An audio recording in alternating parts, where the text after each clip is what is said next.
Hello everybody and welcome to my July wrap up.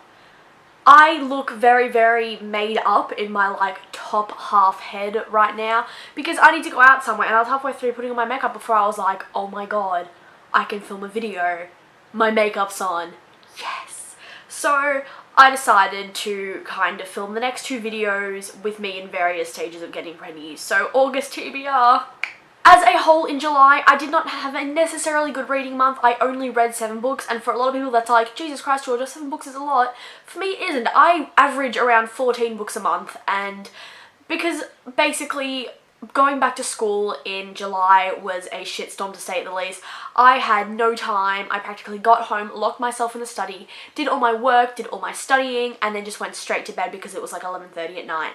I had no time, and I tried to bring books to school to read on public transport home, but that's necessarily just where I got my reading done, and it was kind of, yeah, it hurt me. The first 3 books that I read in the month of July are the Lindbergh Legacy books. This is actually a trilogy. I am lending the first one to my friend, but the first book is Unspoken, the second book is Untold, and the third book is Unmade. I had the first book on my shelf since July 31st, 2014. I looked up the other day when it arrived at my door.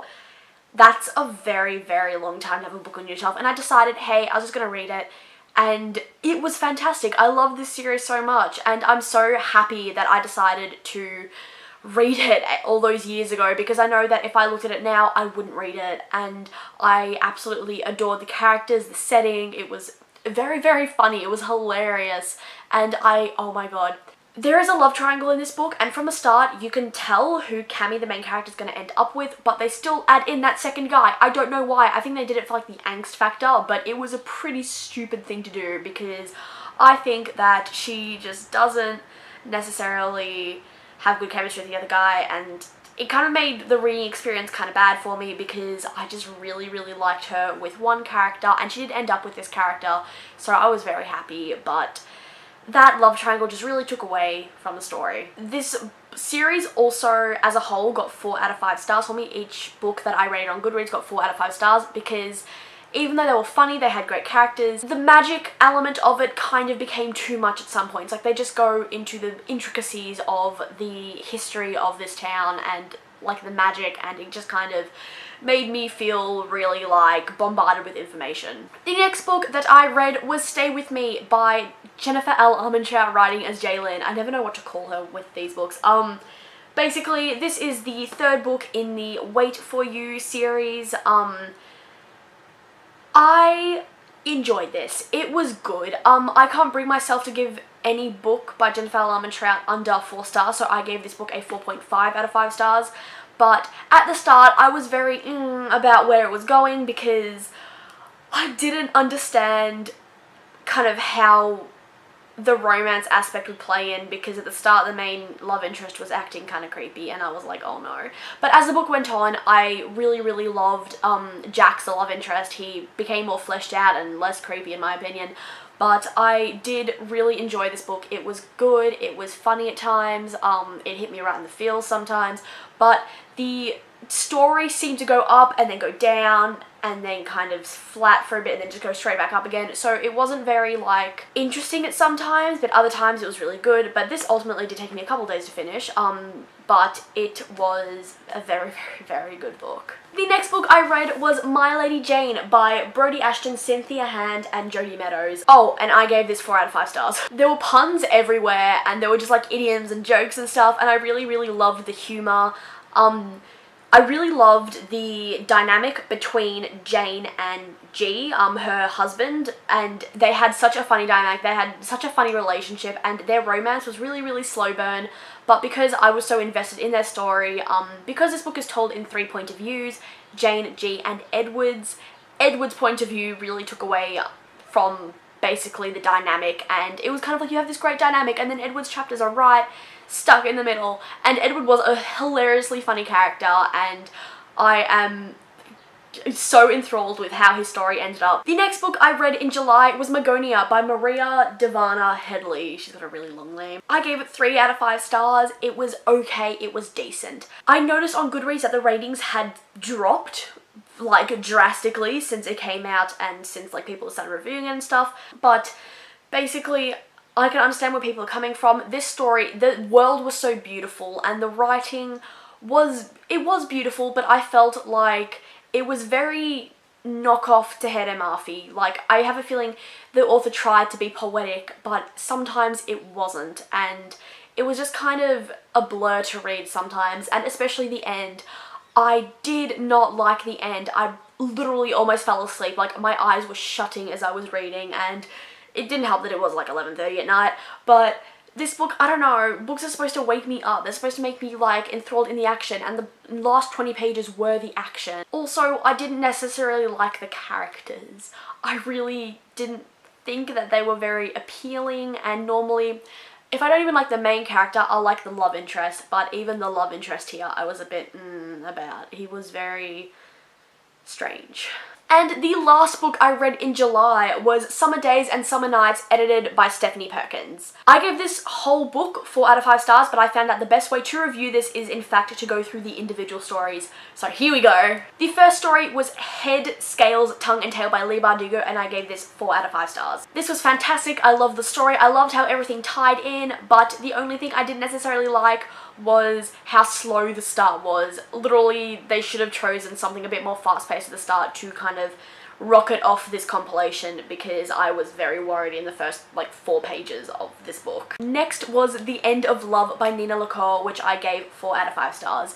This was adorable. It was a cute, contemporary, fluffy summer read, which is kind of the point of this book. And it was cute. It had a very simple story. It was a girl likes a girl, but she doesn't necessarily know how to approach her, but I liked it, but there wasn't that much depth to it, and I've heard that a lot about Nina LaCour's books, about how it's cute and there's like some good diversity and stuff, but it's not, like, there's no depth, and that made me very, very kind of sad, because this could have been absolutely amazing. The next story is Last Stand at the Synagogue by Libba Bray. I forgot who the author was for a sec, and I gave this one 3 out of 5 stars. This one had such a strong start. I was so excited to see where the story would go, but then things got really, really weird really, really quickly, and I got so concerned with the story, and it kind of bored me, and I zoned out for like the 20 middle pages after shit started getting weird, and I zoned back in the last page, and I was like, okay, that was decent. But yeah, 3 out of 5 stars. Sorry, Libba Bray, you should have just kind of dropped the weirdness, sorry. The next story was Sick Pleasure by Francesca Lia Block, and I gave this one 4 out of 5 stars. This short story was so real and heartbreaking, and I still think about it now because it was so sad and so good, and it was so just real. That's the only way I can describe it, is real, and it made me feel a little empty after I finished it. The next short story was In 90 Minutes Turn North by Stephanie Perkins, and I gave this one 5 out of 5 stars.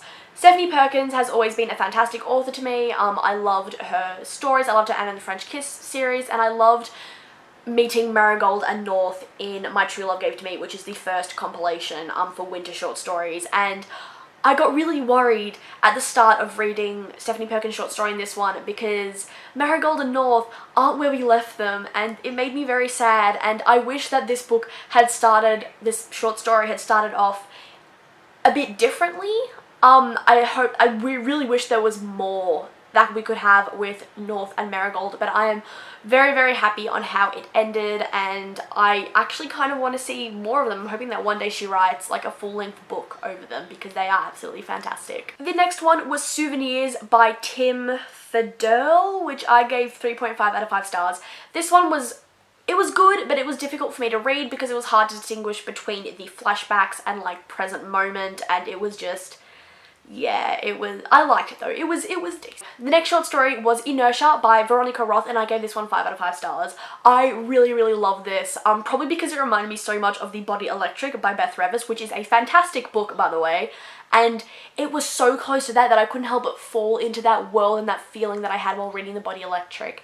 The one thing that I did kind of have a problem with though is that there is no difference between the main female character in Inertia and Tris from Divergent. There is none. They even have the same I'm trying to cry but I don't have the emotions mentality, which really turned me off Triss in the first place. And I did love this story, but it was just, yeah, the main female character was too much like Triss for me, and there's a reason I don't like the Divergent trilogy. The next short story was Love is the Last Resort by John Scavron, which I gave 3.5 out of 5 stars. I really enjoyed this at the start. I had such high expectations going in because it looked like it would be shaping up to be such a great, like, short story. And I loved the large cast of characters. A lot of people didn't like it. I thought it was really refreshing, and I enjoyed just kind of the different stories going on all at once. The only problem I have, the only reason it lost 1.5 stars, which is a lot of stars to lose for a short story, is because the end was really weird.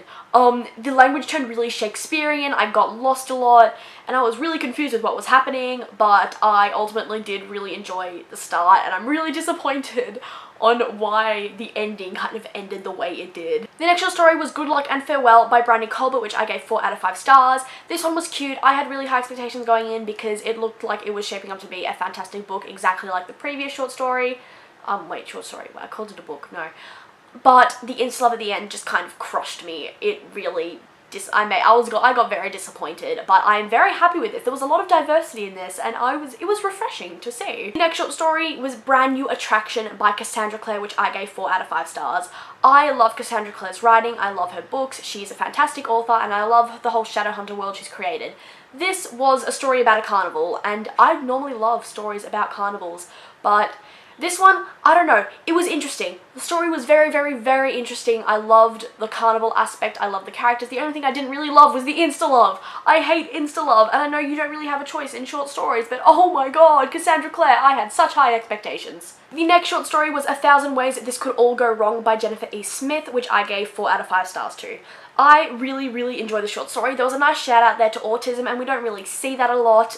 It's not one of the kind of issues that are explored in books, and I very much enjoyed seeing it, and I very much enjoyed that they didn't reveal it until the end, and I really enjoyed this, but I don't know, it just didn't quite hit the thing for me. It didn't quite hit the mark. And the last short story was A Map of Tiny Things by Lev Grossman, which I gave 4 out of 5 stars to. I really loved the sci-fi aspect of this. I loved the mystery and the time kind of stopping thing, and it was really good. I love the characters, but I just wish that there was more. This could have made a fantastic, like, full-length book, and maybe Lev Grossman will kind of adapt it into a full-length book, but I don't know. I thought someone was, like, walking to my front door, and I'm like, no, go away. So, I hope you enjoyed that. I hope you have a great day, and I will be back in 5 minutes to film another video, and I hope that you are also, having a great, okay, fuck this. Bye!